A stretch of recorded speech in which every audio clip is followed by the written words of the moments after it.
noches, soy Mauricio Mosquera, bienvenidos a este informativo. Les contaremos que los movimientos y partidos políticos definen la lista de candidatos quienes les van a representar en los próximos comicios de 2017. Enseguida, Noticias 7.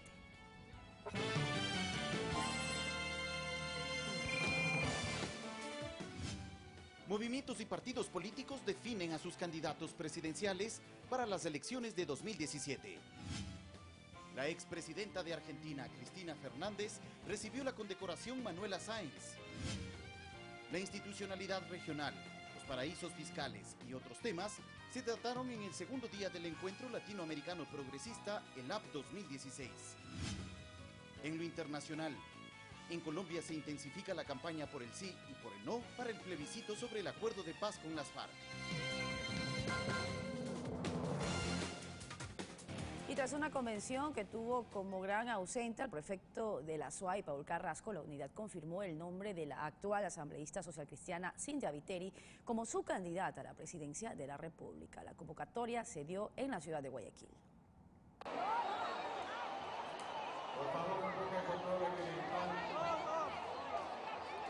El evento, que previamente registró una gresca entre partidarios de la unidad,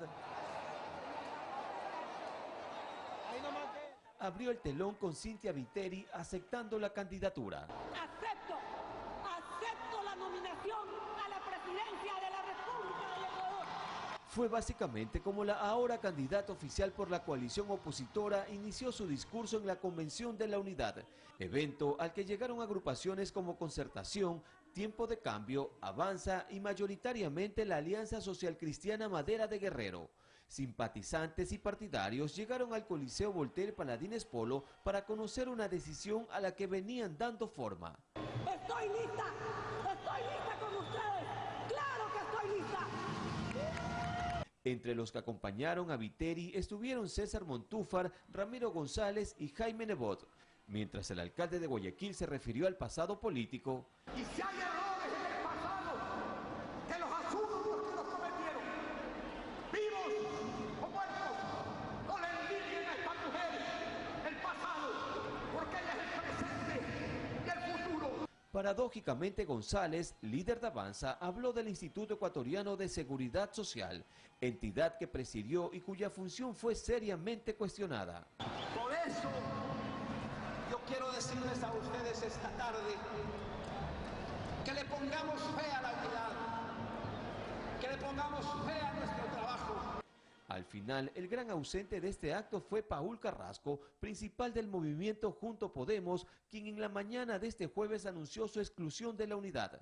Tampoco se conoció quién integrará el binomio de Cynthia Viteri en este que será su segundo intento por llegar al sillón presidencial. En Guayaquil, Tyron Lino, Ecuador TV. Y según analistas políticos, la salida del prefecto de la SUAY, Paul Carrasco, de la denominada unidad de la centroderecha responde a la supremacía de dos partidos políticos. No hubo opción para Paul Carrasco, prefecto de la SUAY, ni para sus seguidores, que sin una estructura política o partido que los respalde, perdieron fuerza dentro de la unidad. Carrasco parte con una desventaja, que él por sí mismo no podría ser candidato por la ausencia de un reconocimiento legal. Para Santiago Basabe, catedrático de Flaxo, lo ocurrido demuestra que esa unidad no era entre iguales, pues se trata de personajes y organizaciones políticas con pesos y alcances diferentes. Esta unidad de la centroderecha, digámoslo así, desde el principio era asimétrica en términos de los recursos, la capacidad de convocatoria, el liderazgo político de los diferentes actores. En etapa preelectoral hay quienes piensan que lo fundamental no es plantear únicamente nombres o candidatos, sino presentar un programa de gobierno. Pero para el analista y docente Luis Verde Soto, esas son fórmulas que deben combinarse. No hay partido político que no encarne en liderazgos determinados. Y yo evidentemente entiendo que hay que combinar los liderazgos con los programas, y eso es lo sano de la política. Coinciden los dos analistas en que en política y aún más en nuestro país hay componentes inevitables, como son las legítimas aspiraciones personales y los intereses de grupo. En una coalición es de diferentes. También hay que aprender a tragar sapos. Es parte de la política, de la buena política. En adelante les queda como objetivo a todas las coaliciones, incluida la de gobierno, mantener las alianzas, si aspiran llegar al poder o consolidar un bloque numeroso de asambleístas. Alexis Moncayo, Ecuador TV. Y Pachacutic resolvió apoyar la candidatura de Paco Moncayo para las próximas elecciones presidenciales. Lourdes Iván renunció a la precandidatura. Luego de varias horas de reunión, la dirigencia de Pachacutic tomó una decisión. Apoyar a la candidatura del Acuerdo Nacional por el Cambio, en quien recae su dignidad, comandante, excomandante, general Paco Moncayo. Así, el exalcalde de Quito, exasambleísta y militar en servicio pasivo, cuenta con este respaldo.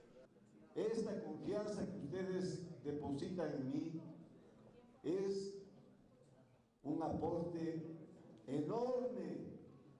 Así, la precandidatura a la presidencia que Pachacutic mantenía en Lourdes Iván quedó de lado. Ahora sus esfuerzos, aseguran, se centran en seguir un camino. Quiero que ese camino que empezamos a abrir el día de hoy para desmontar el correísmo valga la pena ahora que Pachacutic haya tomado una decisión histórica y colectiva. Con un movimiento indígena unido, cohesionado, aseguraron. A pesar de que figuras como el prefecto de Morona, Santiago, Marcelino Chumpí, y el prefecto de Zamora, Salvador Quispe, apoyan las candidaturas de Cynthia Viteri y Guillermo Lasso, respectivamente. Aquí no hay fraccionamiento, aquí no hay división.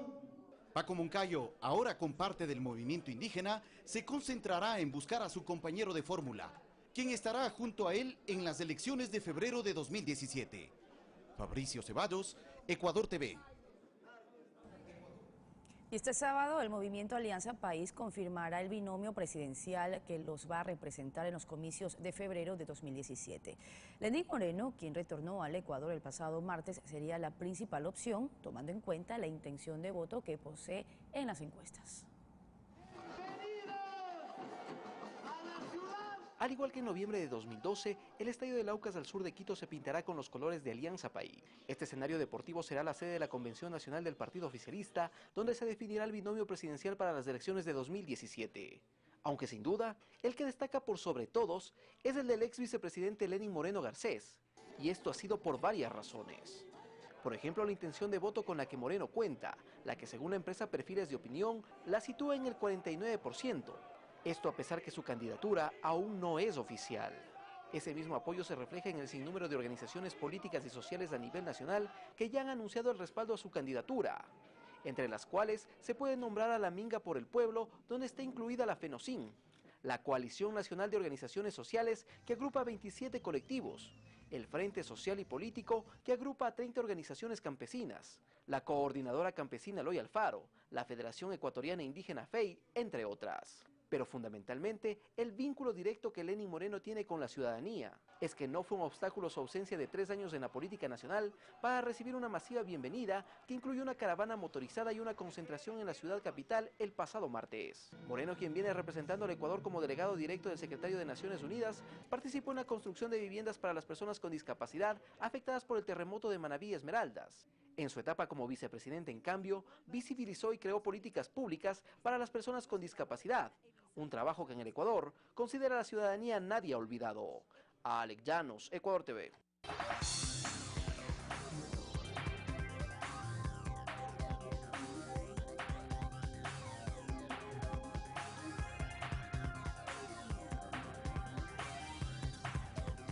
Y como parte de la agenda de trabajo en el segundo día del Encuentro Latinoamericano Progresista, ELAP 2016, las conferencias y mesas de discusión se enfocaron en temas relacionados con la institucionalidad regional, su impacto político y la necesidad de impulsar acuerdos económicos a ese mismo nivel.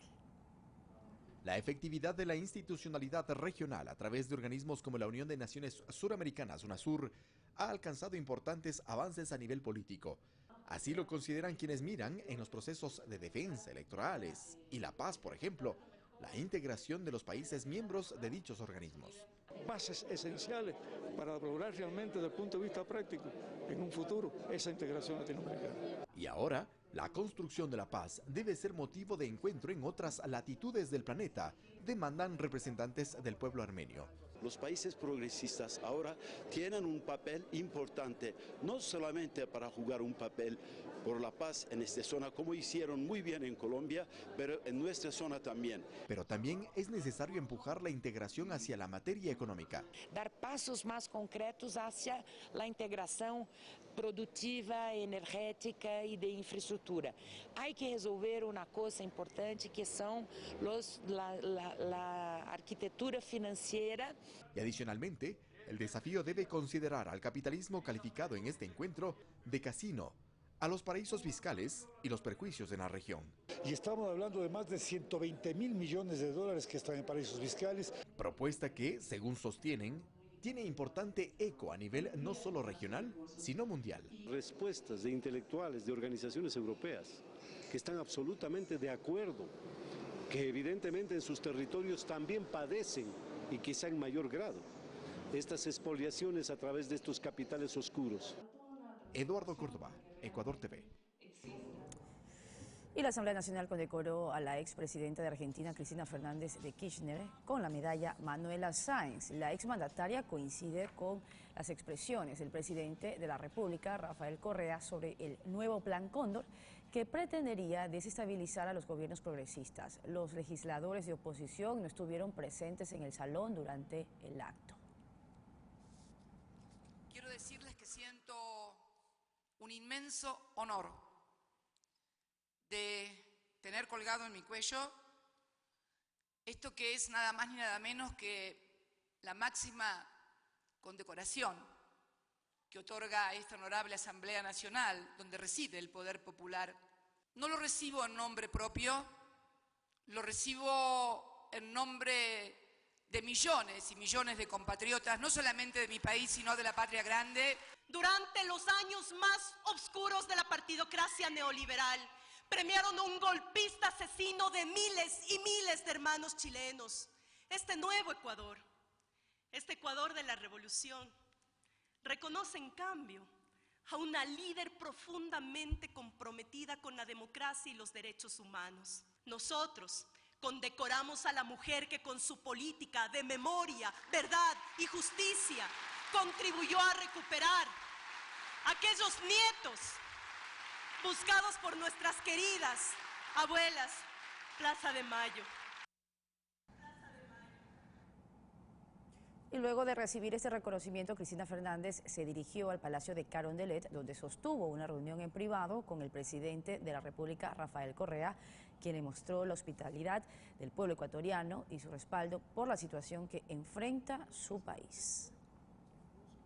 Intercambiando opiniones acerca de cómo está la economía, la región, las modificaciones y bueno, con mucha esperanza, mucho recordar también todo lo que han avanzado nuestros países en todo este tiempo. La verdad que estoy muy contenta, muy alegre por haber recibido esa importante condecoración, que es un honor que me han conferido, pero que no lo veo en términos personales, sino colectivos, como lo dije anteriormente. Así que muchas gracias. Gracias. Momento de hacer nuestra primera pausa. Al regresar tenemos aún más noticias para compartir con ustedes. Somos Noticias 7. Volvemos.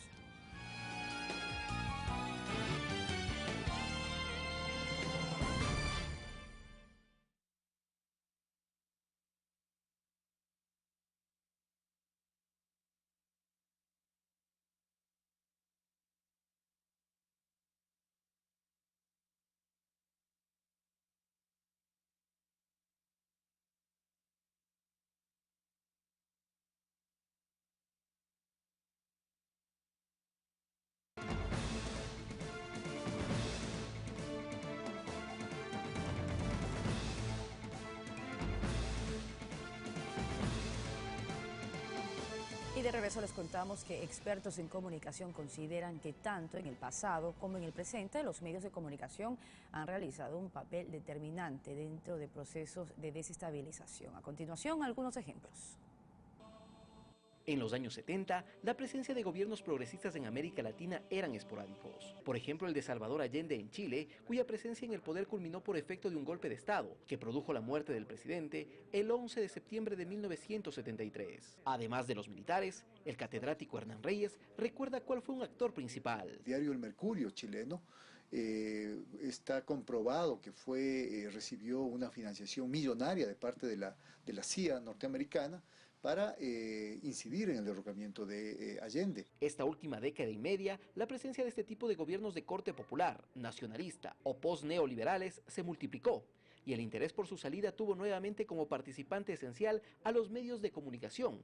Ejemplo, Venezuela, año 2002. Ahí la televisión venezolana, medios impresos jugaron un papel importantísimo, inclusive a veces manipulando imágenes. Ecuador no ha sido la excepción a este comportamiento, y el 30 de septiembre de 2010 vivió una jornada en la cual estuvo en juego la democracia, y que tras análisis académicos nacionales e internacionales se ha demostrado la participación de los medios de comunicación masiva en los eventos de aquel día. Inicialmente lo que pretendieron hacer es mostrar a la opinión pública que no había ningún secuestro del presidente. O sea, se trataba, la denominación del acontecimiento fue huelga policial. Para la catedrática Isabel Ramos, solo hay algo nuevo en este tipo de actuación con respecto a lo suscitado años atrás. En este momento podemos hablar de golpes que son al mismo tiempo mediáticos, parlamentarios, y judiciales. ¿De dónde se obtiene esa conclusión? Pues de analizar cómo se ha actuado tanto en Brasil como en Argentina, insiste Ramos. Se utiliza, digamos, el discurso anticorrupción desde los medios y desde las instancias de la función judicial,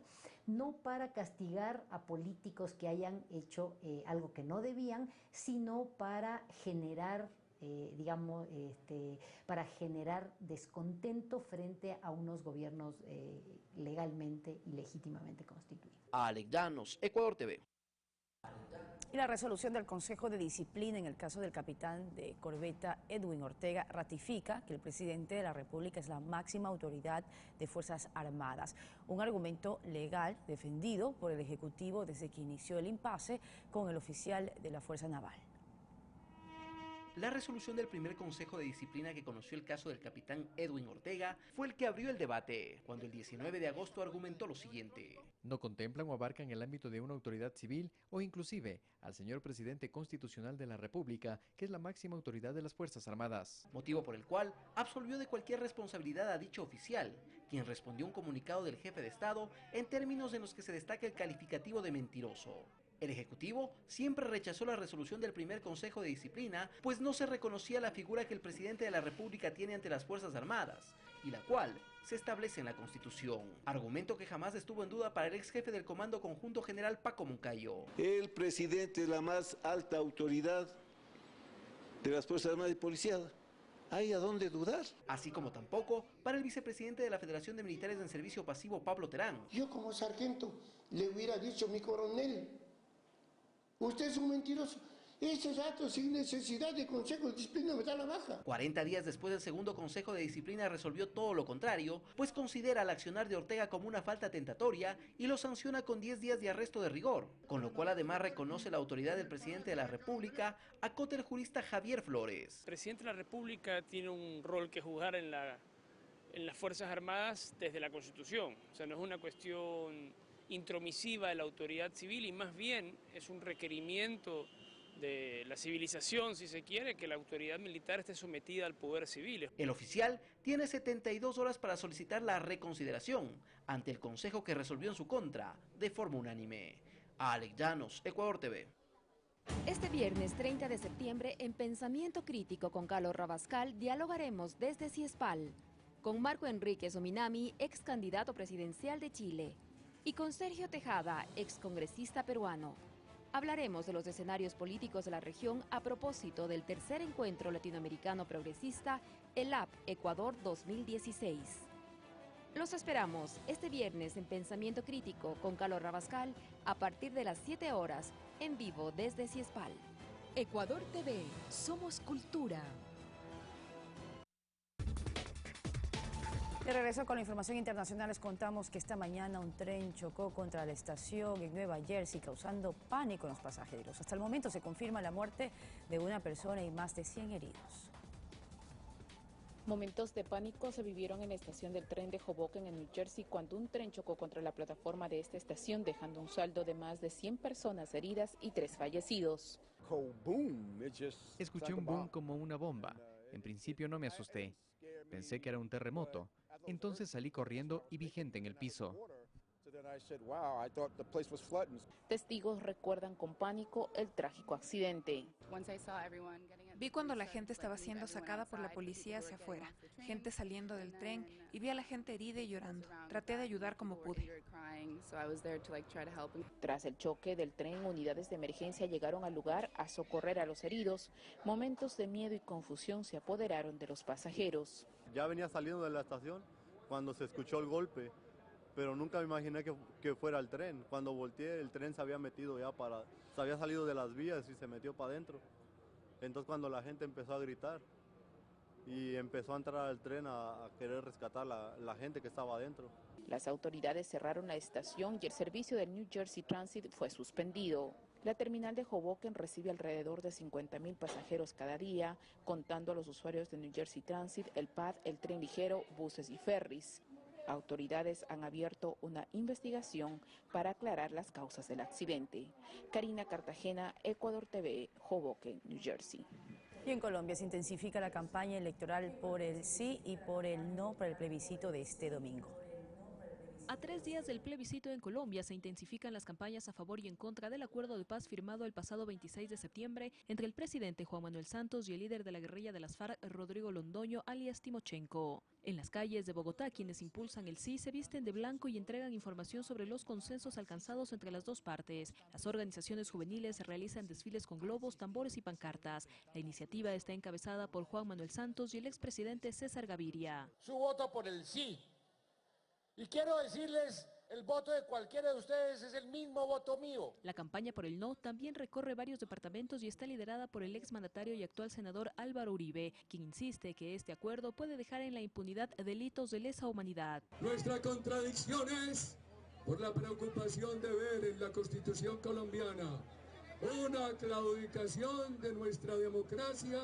En tanto, se instaló la Comisión de Vigilancia del Plebiscito, integrada por la Organización de Estados Americanos y el Consejo Nacional Electoral. Además, se denunció la suplantación de la página de la registraduría, en la que se detallan las cédulas de identificación. Según los medios de comunicación locales, este portal ha tenido unos 300,000 ataques infructuosos en los últimos 21 días. Fanny Lara, Ecuador TV.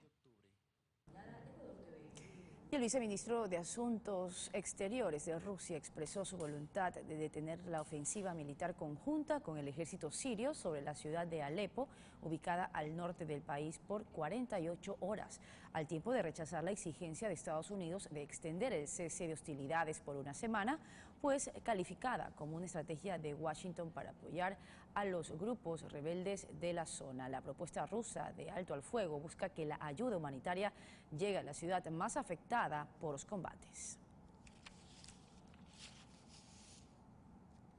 Y en China crece el número de personas desaparecidas por las lluvias provocadas por el tifón Meiji. Además, en Brasil, los trabajadores de la estatal petrolera iniciaron un paro. En Brasil, los trabajadores de la empresa estatal Petrobras iniciaron un paro indefinido de labores en rechazo al plan de privatizaciones que impulsa el gobierno de Michel Temer.